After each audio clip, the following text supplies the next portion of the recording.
The 2024 offensive tackle class may be one of the best we've seen in about a decade, and the Senior Bowl has a lot of them coming to Mobile. We're going to tell you about Tyler Guyton, Kingsley Suamataia, and Javon Foster coming up next.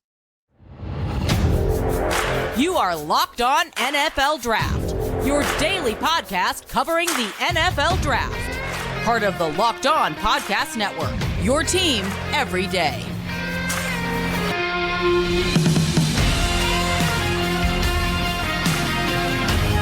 What's up, Locked On family? Welcome back to the Locked On NFL Draft Podcast, your daily podcast covering your favorite draft prospects, part of the Locked On Podcast Network, your team every day. I'm your boy, Damian Parson, always on the ones and twos. You can find and follow me on X at DP_NFL. I'm a national scout and a senior draft analyst. And guys, you already know, thank you for making Locked On NFL Draft your first listen today and every day. Shout out for being out every day, man. We love and appreciate y'all. But I got to kick this intro over to my guy, Mr. LSU, Keith Sanchez. You can find and follow him on X at The Talent Code. Can you talk to him, baby? What's up, Locked On family? This is Keith Sanchez, 2019 national champ with those LSU Bengal Tigers, man. On the other side to this dynamic duo that we call the Locked On NFL Draft Podcast, where we talk everything college football. We talk everything NFL football. And like we like to say, man, it all starts with the NFL Draft with DP. Listen, man, we're two young men, right? We contextualize that word, right? But we appreciate the trenches. You know what I'm saying? We appreciate the trenches. And what we want to do is, man, get into this offensive tackle conversation. Like you said at the top of the show, right? We could potentially have a record-breaking number of tackles drafted in the first 40 picks, man. It's such a heavily offensive tackle class. And what we're going to do, we're going to tell you about these offensive tackles that are beat at the Senior Bowl. We will be on the ground. We'll be able to watch these guys up close and personal. But what we want to do is give you a preview first. But DP, before we get into the preview of the offensive tackles, man, why don't you hit them with our title sponsor? This episode is brought to you by Prize Picks. They are the easiest and most exciting way to play daily fantasy sports. Go to prizepicks.com/LockedOnNFL and use the code, all lowercase, LockedOnNFL for a first deposit match up to $100. Keith, this offensive tackle class, and like I said, there's a lot of guys there that we've scouted over this past month. And a guy from Oklahoma, Tyler Guyton, listed at 6'7", 327 pounds. I believe he committed to TCU initially as a tight end, and you see that with his movement skills. This is a big dude, and a big dude that can move. Talking about fluid movement laterally, getting deep into like a vertical set, being able to kind of quick set and jump set defenders.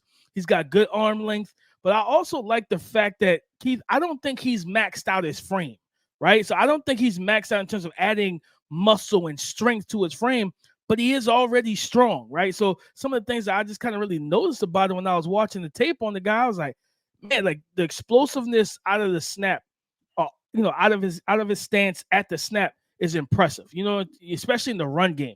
Talking about getting vertical at the snap of the ball. He times it well. He gets out, gets up, and picks off linebackers. He can wash guys down the line of scrimmage.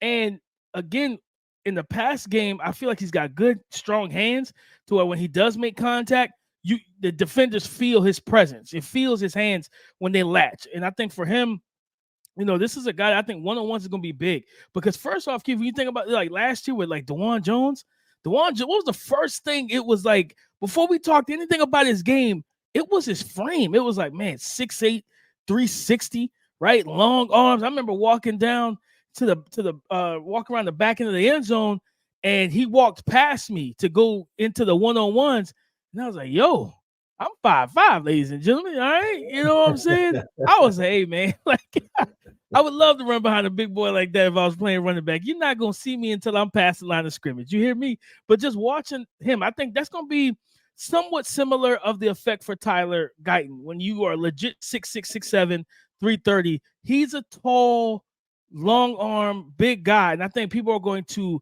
be enamored with his frame. And like I said, I don't think he's done adding strength to it. I want to see him kind of what he can do at the Senior Bowl. For me, I just want to see him improve with some things. He's got a little bit of a tendency to stop his feet during some blocking exchanges where it's like, all right, you guys just play into the whistle, right? The whole time. Don't allow your feet to stop, because those really active and reactive rushers will just kind of keep gearing up to throw everything at you, right?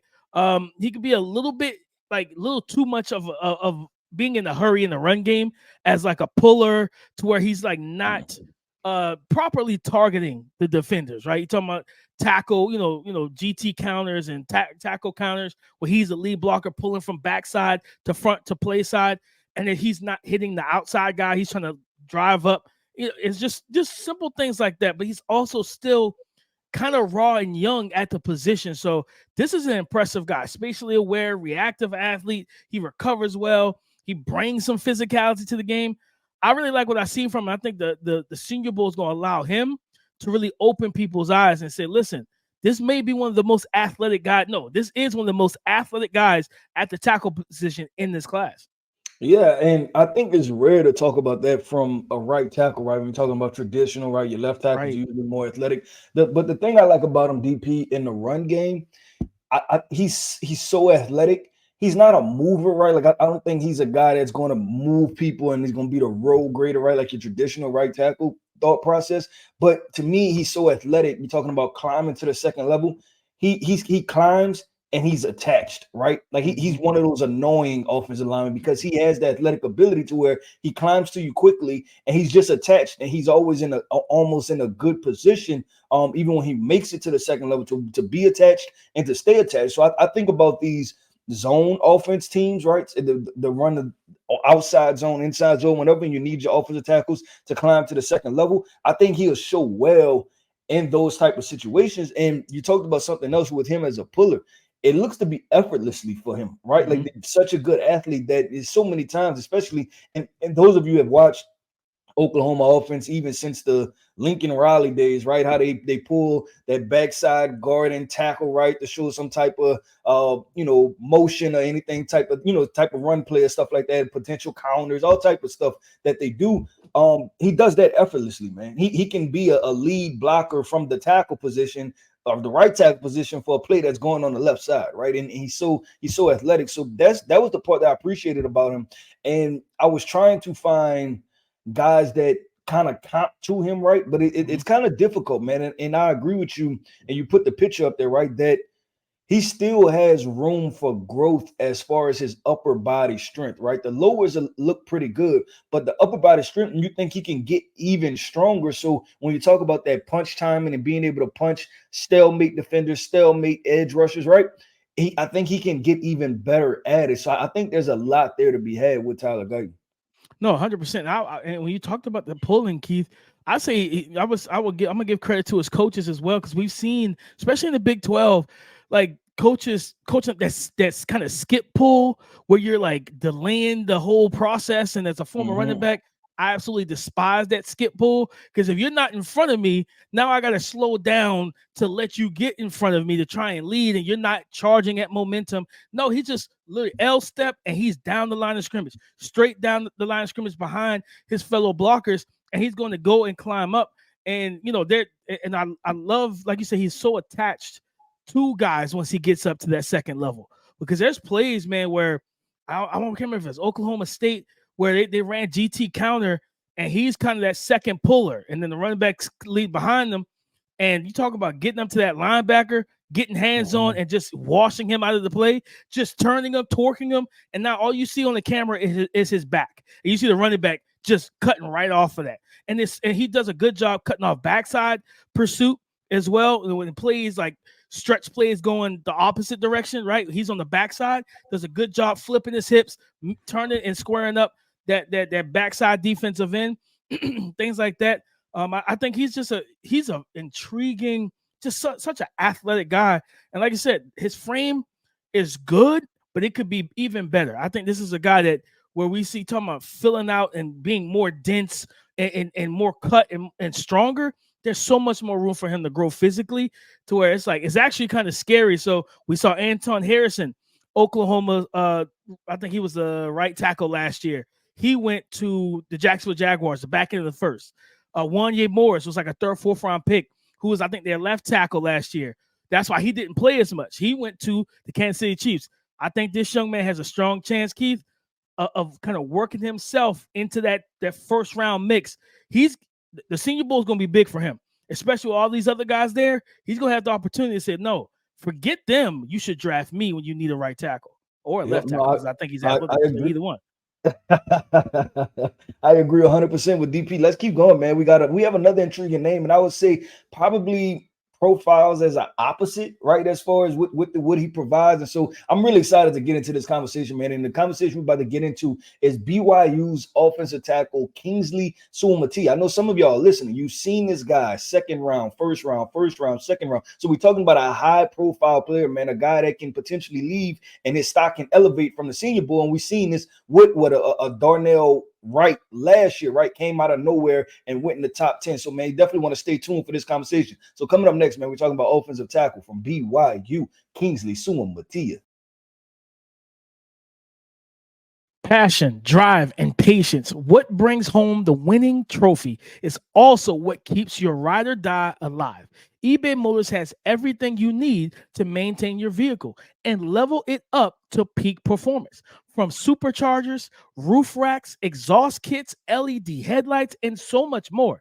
Whether you're into speed, power, or style, eBay Motors has you covered. With over 122 million parts for your number one ride or die, you'll always find exactly what you're looking for. And with eBay Guaranteeing Fit, your part is guaranteed to fit your ride every time or your money back. Because with eBay Motors, you're burning rubber and not cash. With all the parts you need at the prices you want, it's easy to turn your car into the MVP and bring home that win.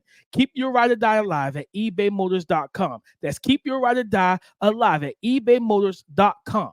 Eligible items only, exclusions apply. We've wrapped up Christmas. We've wrapped up the NFL regular season, and now it's time for the playoffs.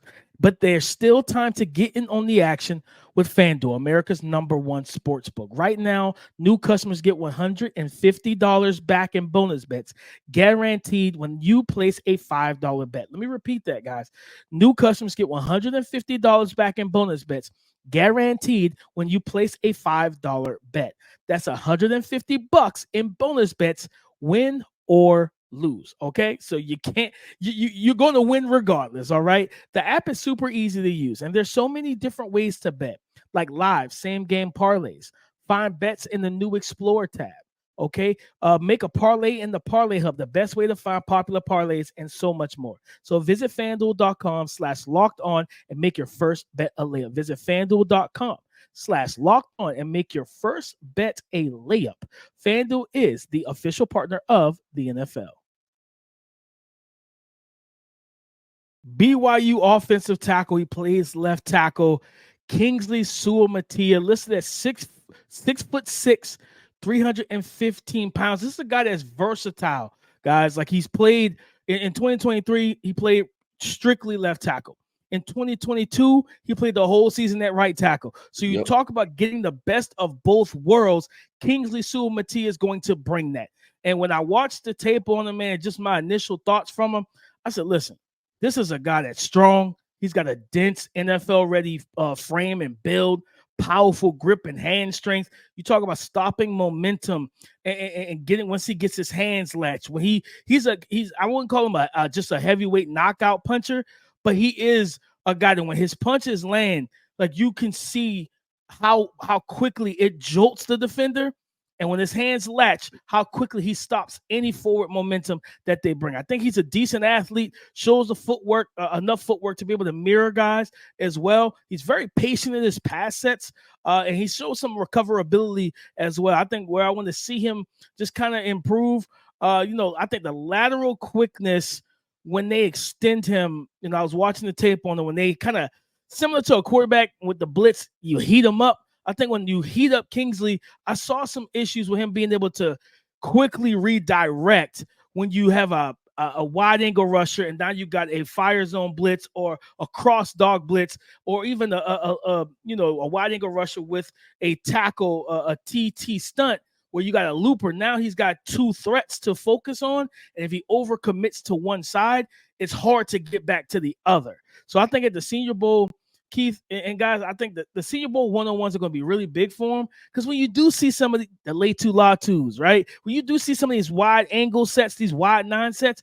how do you protect both inside and outside rush arc in one-on-ones? It's so crazy, Keith, because when we talk about one-on-ones, it's usually, receivers, DBs, and you always favors receivers, right? The offense. But Mhm. the tackles, the trenches, the tackles and edge and interior D line and D tackles, those 101s are so even because it's like anyone could lose at any moment, right? It's not just geared to being favored to one side. So I think Kingsley, he's gonna have to show just kind of the true foot quickness, because some teams, I think they talked about him possibly sliding in at guard and taking some reps at guard at the Senior Bowl, which I mean I wouldn't be against because he is a really good run blocker.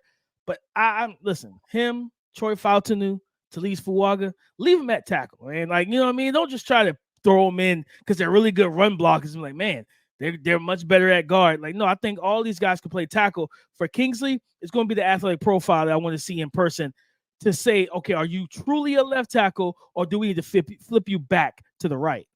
Yeah, no, I like Kingsley a lot, DP, and I liked him previous to this watch. And after the watch, I think I like him even more, to be honest with you. And I'm bullish, right? We talk about stock up, stock down. This is a stock up player for me, right? Before we even reach the Senior Bowl, and it is the positional versatility, right? I think he's going to have good stock with teams in the sense of the fact of he has high level reps at right tackle, high level reps at left tackle. Well, and what I do like about him, I think he's more of a knee bender than a waist bender, which is a great thing. Because there were certain reps, DP, where I seen him, you know, he really sits down, right? Sits down in his set, plays with a good base, and he's strong. He's strong, DP. Like, if he get them hands on you, and we've consistently talked about hand placement, right, with these guys. I thought he was more consistent with the inside chest plate hand placement, right? I thought he was more consistent in that, and I just love his approach. You're talking about a nasty run defender, right? This is a guy, and listen, if you're on the other team, you hate it, right? But if he's on your team, you love it. He's a guy that he toes the line with the whistle, right? He toes the line. If he can just get an extra little jab in on a linebacker or a defensive back, he's going to do it. And it's like, you know what? I want that in my team, right? You talk about, you know, we just got finished with the Dallas Cowboys yesterday, right? You need some mean streak in you, right? In the offensive line, what separates, you know, you're talking about the Philadelphia Eagles offensive line, the San Francisco 49ers offensive line, the Baltimore Ravens offensive line, right? Offensive lines that get after you, and they're tone setters. And I think Kingsley, DP, has every opportunity to be a leader of a locker room, right? Playing with that type of temperament, obviously leading the offensive line position, and then being a high-level player. No, 100%, Keith. And I think, like you said, I love the physicality, the aggressiveness that he has.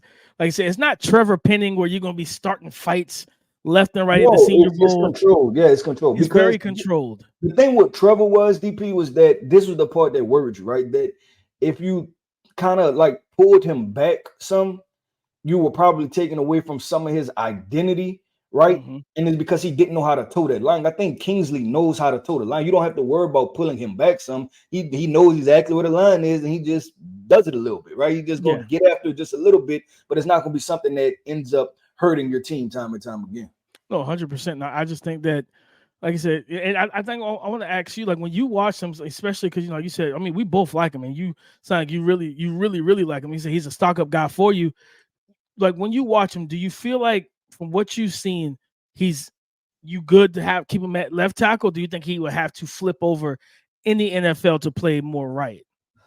I don't want him at guard at all. Like, I think physically he can play tackle. I don't want to hear that, you know, from some people. I think he's probably traditionally, especially the mentality and the temperament, he's probably traditionally more of a right tackle. Mm-hmm. But I do like the fact that he can play left, right? And you're talking about just early on in the career, you know, he's just one of those teams. I mean, he's one of those players that you look at him and you say, hey, okay, I have X amount of needs on the offensive line, right? And you can kind of build your offensive line based off of him. Like, hey, if I go get a left tackle in free agency, cool, I still could put him at right tackle. If I go get a right tackle in free agency, you know what, I could throw Kingsley at left. So I like that portion of it, DP, to where he plays both. So like I said, I think he's probably more of a right tackle, but I think he can play left tackle too. Like, I would take him, like, I would probably have a first round grade on him overall. I would probably take him, you know, like the highest ceiling. Okay, this is a, you know, Pro Bowl level right tackle, and then, you know, left tackle, you know, winning starter, right? Like, I think he still can give you high level reps. No, I like that. I like that context, Keith, because at the end of the day, it's such a, like, you know how we talked about ceiling. We, you know, guys, we're gonna get into more of these just drafted, you know, just theory discussions, but that's one of the biggest discussions about the offensive line where, you prop up a guy who plays like predominantly right tackle and people are like, yeah, I wouldn't draft him first round. He's a right tackle. You got like, no, you need two good tackles in the NFL, guys. Like, I don't know where this misnomer came from. Like, we're back in the early 2000s. Like, yeah, no, there's two edge rushers on most teams. All right. If you're playing the Niners, you got Chase Young and Nick Bosa. They flip sides. When you're playing the Chargers, you got Khalil Mack and Joey Bosa. They flip sides. Like, you need to have legitimate guys on both. You need legitimate tackles at both sides. You need good tackles, man. I'm telling you now. So I just get that out. Let's get that out the way as we enter the draft season. No more, knocking down the right tackles. You need those guys. You need those guys because it's just too many talented edge rushers in the NFL, and guys like Kingsley who could play both sides. That value is so pivotal to a team where if you're the Miami Dolphins, you know what I mean, and you say, listen, Teron Armstead might be retiring. He said he's got to think about some things in this offseason. You can get Kingsley in the back of the first round with your first round pick. I think he could be there for you. But if you wanted to flip him to the right side, even though you signed Austin Jackson, you feel Austin Jackson can play left, you can do that as well. He will give you that flexibility and that versatility. The Pittsburgh Steelers, same thing. There's just a lot of value with Kingsley, and I really love that. Yeah, and real quick, just even the Tampa Bay Bucks situation with Tristan Wirfs, right? Came into the league playing right tackle. They had a need at left tackle, kicked him over to left tackle. He played pretty good football, right? And it just allows you some versatility with your offensive line and your approach to rebuilding your offensive line. But DP, let's keep going, man. We left BYU, man. We're going up north, right, kind of in the Midwest area to Missouri, man. We're going to Missouri offensive tackle Javon Foster, DP, a guy that looks like he has great wingspan, good movement skills. And his name is kind of buzzing, especially in the draft community, as far as one of those tackle prospects that no one's really talking about too much, but he's starting to pick up steam, right? And he can pick up a lot of steam at the Senior Bowl. So coming up next, man, we're going to talk about Missouri offensive tackle Javon Foster.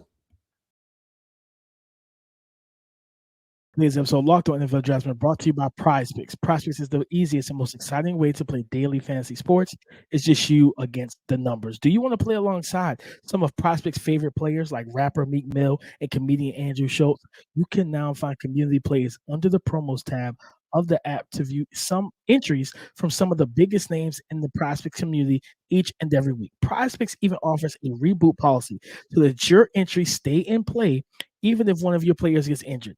Football and basketball games, if you have a player who exits the game in the first half and doesn't return for the second, that player is rebooted. PrizePicks is the only daily fantasy sports platform with an injury insurance policy.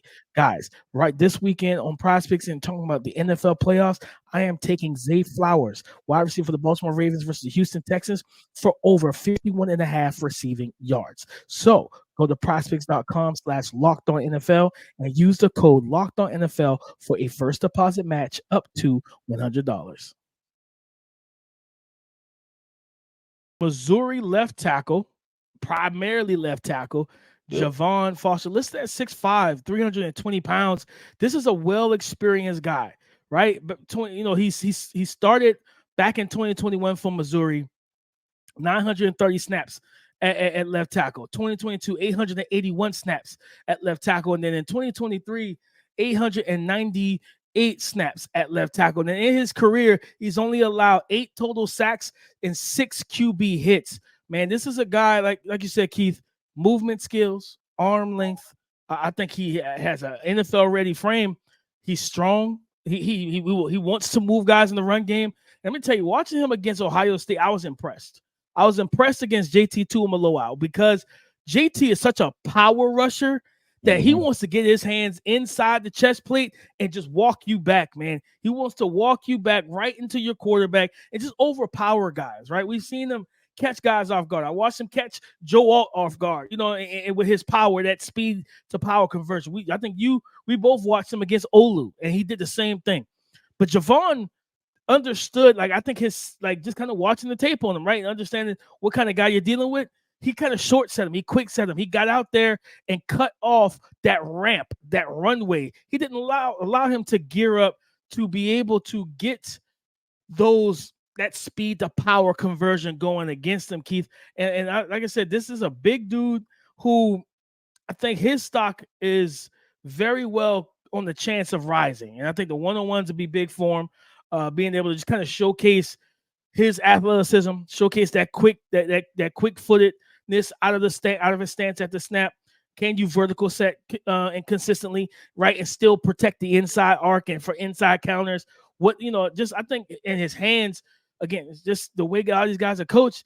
The opposite of Kingsley, I think his hands are a little too wide. Kingsley's hands are almost perfect for me. But I watched Javon. I'm like, all right, just some things you got to coach up with him. And I want to be right there front and center and see how he deals with these different style rushers at the Senior Bowl. And when he does lose a rep, when you get to see that guy again, how do you bounce back from it? Are you that kind of quick processor at the position? I can't wait to see this young man in person.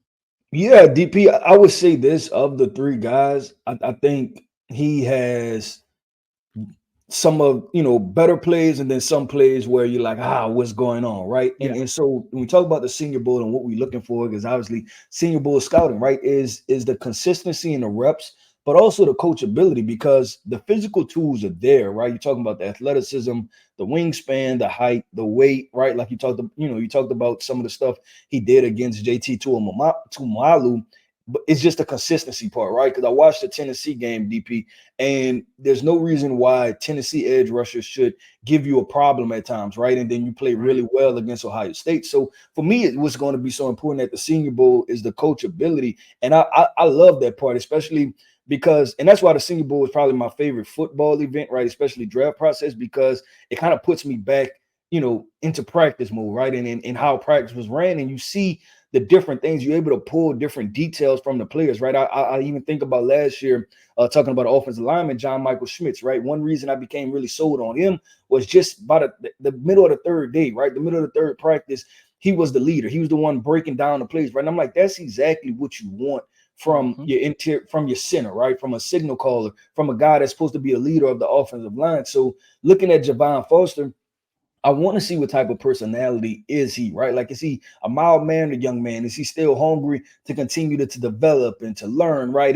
How does he take coaching? Is it losing a rep and then coming back and being able to, fix it, right? And then maybe the next day, right, coming back and then playing better. So I kind of want to see if his play level, DP, is going to crescendo throughout the Senior Bowl week, right? I understand you missing a couple reps day one, right? But then day two a little bit better, and then day three a little bit better than that. And then that's kind of going to allow me to peg as far as, with a draft grade, right? Where exactly do I want to put them? Because you see the high level reps, right? But for the high level rep, there may be one rep to where it's like, I don't know what that is, right? Like, what are we doing right here? So that's what I'm excited to see with Javon Foster.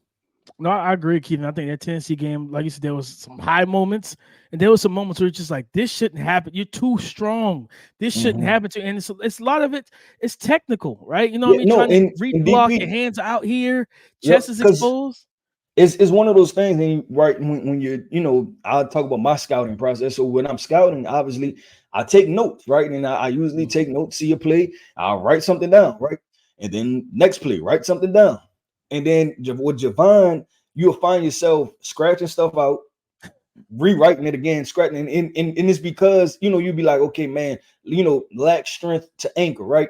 And then you see that one play where he gets bull rushed right back into the quarterback. And then the very next play, he anchors on the guy. So you're like, okay, I got to scratch that out, right? It's just certain things to where you're just trying to figure it out. And it all snap consistency.